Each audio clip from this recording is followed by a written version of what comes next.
I'm Luke of Thunderhead 289, and today we're going to get our F100 out of our winter storage spot and just get it fired up and running again. Now, it's too windy outside to really shoot an intro where you could be able to hear me, so today we're sitting in here with my 65 Galaxy that I'm also doing here. I've been doing a lot in the background, and I do have a Facebook page that I do some posts about this build, and it's just really a place where we can all kind of come together and troubleshoot carburetor stuff or whatever. It's really just kind of a forum deal that I run on Facebook, so I'll leave the link to that below.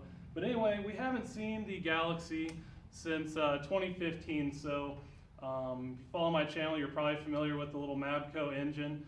We're getting that all, it's pretty much ready. I just need to get it in the car here, and we should be good to go. Hopefully I get this on Power Tour, we'll see. So we'll get to this here in the near future, but obviously we have a Roller 5.0 engine here, and this car is T5 swapped. Now, it's been off the road since 2015. I built the car with my dad 10 or 12 years ago or so back in high school, and 2015 I pulled the engine out for something else, and I thought, oh, I'll build something and put something back in it, and I really just never have. So, it's been about 4 years now, and it's about time. So that's in the future. That should be really fun, but today, basically we're just gonna go get our F100 out of the field where I left it for the winter there, so that, I don't like to drive around in the salt here in Iowa and what have you, and it's no beauty queen, but it just has a lot of sentimental value, so I don't wanna ruin it. But anyway, when I winterize it, I pull the battery out, pull the carburetor off, and just kind of seal everything up. So today we're just gonna throw this all back on it and see if we can get it to fire off, and it kind of sunk into the mud. We'll see if we can get it to drive out of its hole, I guess. Now, again, if you've watched the channel, you might be familiar with it. It is a Roller 5.0 swapped unit there with a 5-speed swapped into it also that I also did with my dad some years back. Now, it is obviously carbureted, and that's the way we like to do things here on this channel most of the time. So, anyway, with that, let's just jump out there. It's going to be a little windy, but we'll work through it. And shouldn't take much. Carburetor on, battery in, and should be good to go. Should be fun. So anyway, let's get right to it. All right, with the wind here today and the fact that we're racing the sun going down, to get this thing done as the day is almost out, I think I'm going to run the rest of our video point of view style. But anyway, here's our old F100, and if you followed my channel for a long time, I'm sure you're pretty familiar with it. I've done some stuff on the T5 swap and some other things, and it's a pretty good little rig. But today again we're going to try and pull it out finally in good old Iowa, warmed up enough where our ground is solid enough where we can drive it on out of there. It's been sitting there for about 5 or 6 months. Hopefully the mice haven't got to it too bad.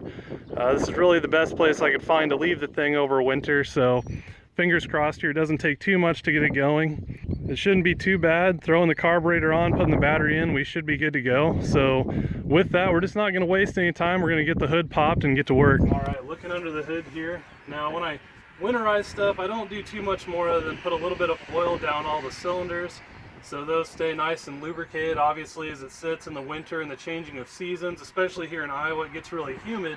That moisture can kind of creep into your engine and cause some issues. So I make sure to oil those down, so we should be good to go to fire it up today and shouldn't have any concerns there. Obviously, I pull my carburetor off, and I keep it inside so my diaphragms don't get all petrified.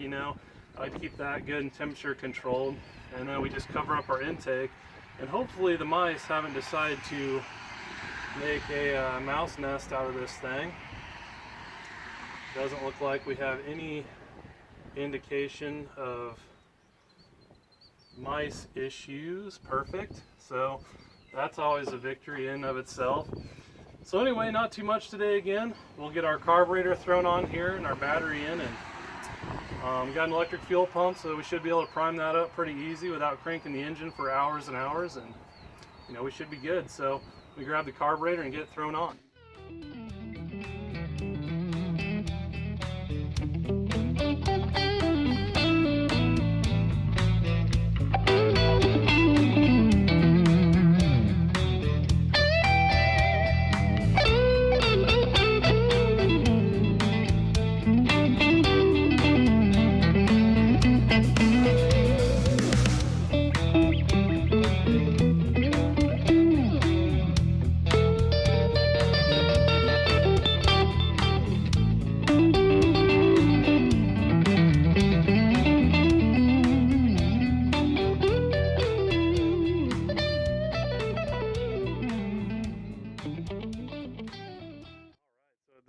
got our carburetor on, our battery in, and really we should be all ready to start the rig. It looks like we got coolant in there, and I've checked the oil, so I know we're good there.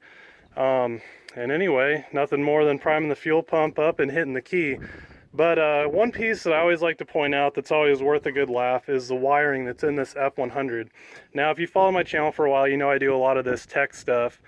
And, you know, a lot of people say, well, I just don't have the opportunity to learn all of that stuff or whatever else. And that's the whole reason I do all of these how-to videos that I do.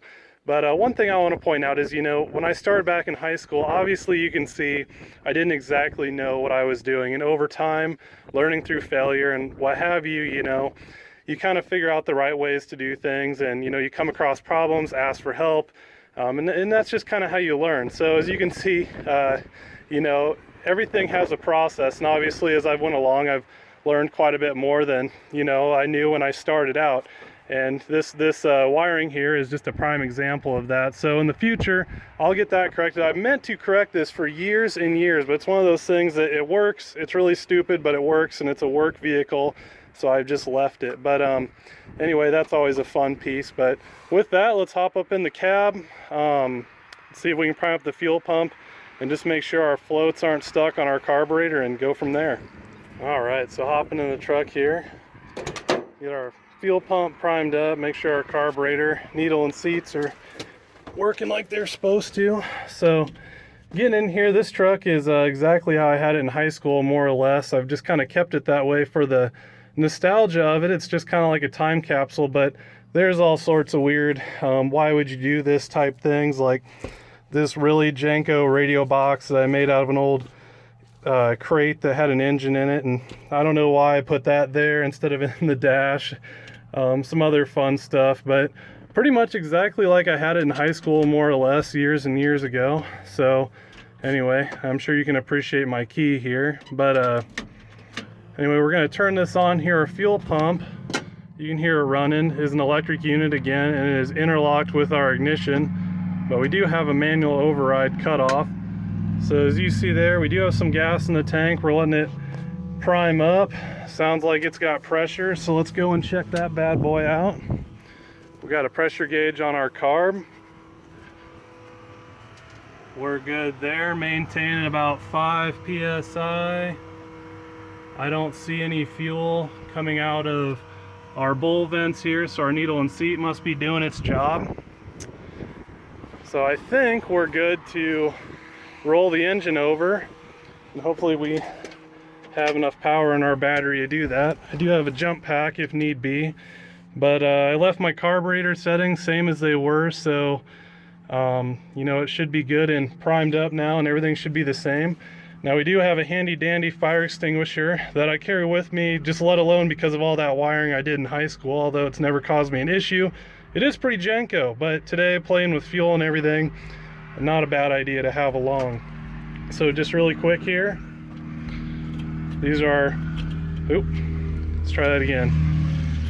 These are our 5 gears. There's 5th overdrive, and there's reverse. So that's a pretty trick little unit. But anyway, at this point, should have something up the accelerator pump. We'll go and check that, and then we can fire it right off. And the old farm truck will live again. So just to start off, I'm going to leave my air cleaner off of the vehicle just so we can see what's going on with it. So, looks like our accelerator pump is working. I don't think we're going to need a choke. This being a stock engine always does really good at low RPM, has a lot of manifold vacuum, so we should be all right there. So here we go.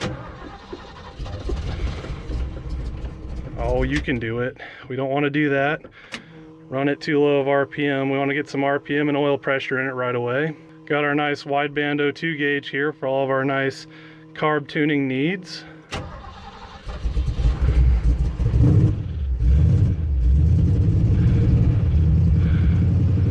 All right, she lives. Oil pressure, get a good read here, obviously on our mixture. Bunch of ducks running away that must have been under the truck because I didn't see them anywhere else. All right, We're gonna hold her at some RPM, let the oil kind of flow around, but there we go. Nice to see her alive again. It's been a long time. Ready for some nice summer cruising, the drive-in movie theater and all that good stuff. So anyway, I'm gonna let it warm up here and then we'll try and drive it out of its hole. All right, here we are. Temps starting to come up pretty good, about 130 degrees or so. Got really good oil pressure. It's a little bit colder day than when I had it running last, so we're running a little rich here at idle, but as that engine warms up, it'll actually lean out just because that underhood air is so much warmer once we get the hood shut. Good 600 or so RPM idle. Take a look at the engine itself. It's honestly very, very quiet for the most part, up in the engine bay at least. Nice little idle clip, doesn't burn any oil, runs really nice still. If you know who Junkyard Diggs is, this engine came from his Bronco, which was his first vehicle that he actually rolled, and he had it sitting around for a while, and I bought it off of him. But there's a couple of, I guess, long tube headers, a couple of glass packs, some flex pipe. It's a pretty janko exhaust setup, but it's been on there for years. So how about I just shut my mouth here and we'll listen to a good idle clip.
Alright, so that's going to do it for this video. We're going to take the F100 in the old garage here and change some stuff around on it.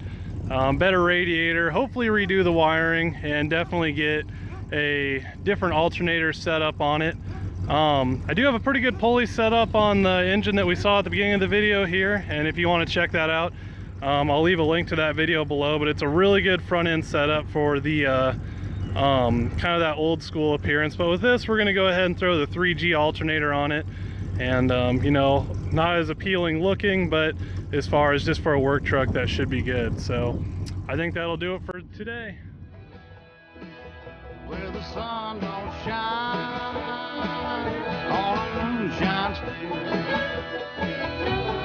copper line hiding in the side of the hill, it'll get you there, it'll get you there quicker. Full of